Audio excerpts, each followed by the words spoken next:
What's up, everybody? This is Tom Lang with Warchant TV and Warchant.com, and today we're bringing you an FSU football recruiting update right here on Warchant TV. Before we get going, make sure to hit the like button underneath this video. It helps us find more FSU fans who are looking for the best coverage in the business, and that's what we do right here at Warchant TV. And help yourself out if you've not done so already. Subscribe to Warchant TV. Subscribe and hit the bell. Every time we go live or bring you new content, you will be notified, and every time you open up your YouTube app or go to youtube.com, you will find Warchant TV right there. We thank you all for your support. So Florida State hosted upwards of 60 prospects this weekend in Tallahassee as the spring football camp began. Activities were set up for the recruits on the football fields, at Doak Campbell Stadium, over at basketball, but filling in the details and letting you know what's the latest with the 2023 recruiting class is Michael Langston. Michael stopped by our show Sunday Smash, which you can catch every week at 7 p.m. on Sundays right here on Warchant TV to fill in the details. Here's the latest from Michael. Really good weekend. A lot of elite talent on campus, as people have seen with a lot of the articles. And a very positive weekend. For FSU, it's certainly in recruiting. Got one commitment, and I think there's probably like between 3 to 4 guys that have given some indication that they're coming. So I think they're probably going to end up in the class. So I think it was a very productive weekend for them.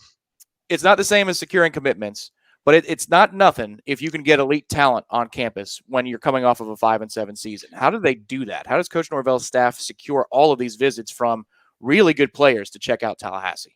Well, first of all, if you don't get them on campus, you have no shot. And Yep. so the first step is getting them on campus. A lot of 5 stars, a lot of Rivals 100 guys. I think the big thing with FSU is what they do is relationships. I think it's big, to have guys in your support staff like Ryan Bartow and Kenyatta Watson who put together this list of guys to get them on campus. That's kind of their main thing, is to bring these guys in, let the coaches do their magic once they get in there. But I think really it's based on relationships, and then I think a lot of these kids are really sold on the vision of where they're going, the excitement of where it's going. I think obviously the Miami game helped signify that and help kind of solidify that once kids saw kind of, okay, this is where this team can go, and they're still lacking talent, and look at what this coaching staff's doing. So I think it's a lot on flashes of what they've done, but also everything they do is relationship based. If you all the a lot of the recruits I talked to throughout the weekend, that was a big thing, that they're doing stuff that no other staff does around the country. And I'm talking about staffs that are Alabama, Georgia, Auburn, Florida, Miami, even all these places that FSU is doing something relationship wise that these other places aren't doing. For instance, like the greeting outside. I mean, where your head coach is outside. Usually, you have to wait until you go upstairs and then you get to meet the coach. Norvell was very proactive. He's on there. He's out there. And then two, just I think Vic Burley, a Rivals 100 defensive tackle, said this really good, where he said FSU lets you see the things that you want to visit. They give you an opportunity to say, hey, tell us what you want to see, and we can highlight whatever you want to see. So they listen to the recruits, they listen to what's important to them, and not just have a scheduled plan to what you're doing. Maddie McCormick is a director of recruiting operations. They've added several staff members. I know you're getting used to these new faces that they've added. We've seen them on the football side as well. Michael Alford, FSU's new athletic director, and Peter Collins, the board of trustees chair. They're really trying to put more resources in place for Coach Norvell and this coaching staff.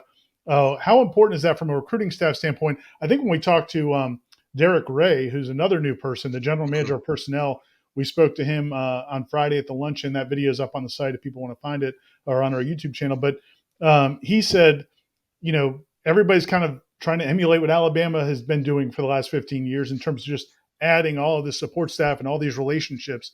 What do you see that doing for them, just adding these different people? Well, I think it's a big deal because with FSU, nobody sells relationships the way they do. And when you have more personal people out there, I saw Maddie a lot when I was out there over the weekend. She was helping with hosting Um, Very nice lady. I know she's going to do a great job. She's mainly going to help charity out as far as kind of setting up the activities, and getting a second hand in there is always a big deal, Ira. Certainly make an impact because they already do good with relationships, but the organization is a big thing that Mike Norvell is really big on. So you getting somebody that can help charities set up the recruiting events, what they're going to do throughout the visits, whether it's an unofficial visit or later in the season official visits. I think it's a big deal, and just their commitment to recruiting to show like, hey, we're serious about this. They showed how serious they were when they hired Ryan Bartow, Kenyatta Watson, and then later Derek Ray, and then certainly their new AD with Michael Alford, who's really done a great job. And for people that didn't see, I put this on our boards. Inside Moore Athletic Center, they actually have some projected pictures of what the FSU facility would look like, and that's just a smart. Is some projected pictures. I'm sure maybe Ira's seen it in there, but it's kind of a new thing that I haven't seen there that they had before. And it's just kind of a new way to sell your product where recruits go in there and they see, hey, this is what your stuff's going to look like because they're in there a lot. And the more athletic centers where, they enter and all that stuff. So I think really selling your product and from a recruiting standpoint, and we've seen that with the football facility. I think Ira revealed today kind of they're close to breaking ground. So I think these things are showing the commitment to recruiting and why this is so essential to the staff. And I think the key is not to add too many to get big like Georgia and Alabama is, because FSU has such an advantage with the personal relationships. And I think you want to keep that, but at the same time, you want to add more to your product. The Chris Parson thing was kind of interesting. The quarterback commitment for 2023, who he has kind of been the bell cow of this class. People started getting nervous a week or two ago because he took some of his stuff off of social media and everybody freaks out.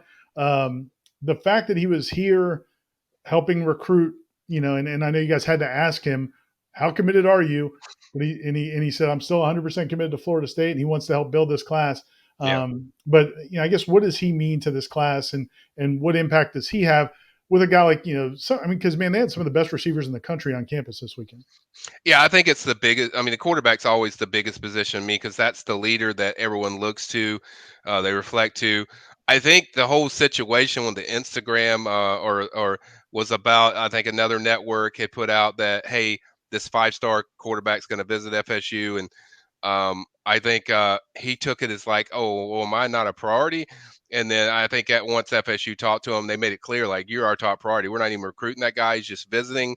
And so I think once it was explained everything, I think Parson was, total. I think Parson's totally locked into what they're doing. And I think Chris said a couple of key things today, just like how involved he is in like the guys, like getting guys on campus. That's great. Kenyatta and Bartow do a great job, but to really sell that with your commit, like Chris can get these guys on campus, can help them, increase getting guys on campus. So I think he's a major part of what you do. It doesn't matter if it's a defensive player, offensive player, he's going to have that kind of infectious personality because he's very outgoing. He's very easy to talk to. He's not like, AJ from a year ago. AJ was phenomenal as far as a recruiter, but AJ was better as a back behind the scenes guy. He wasn't like a promotional guy like, what Chris does. And Chris is very open with that stuff. And I think both ways work. But I think Chris is a huge part of,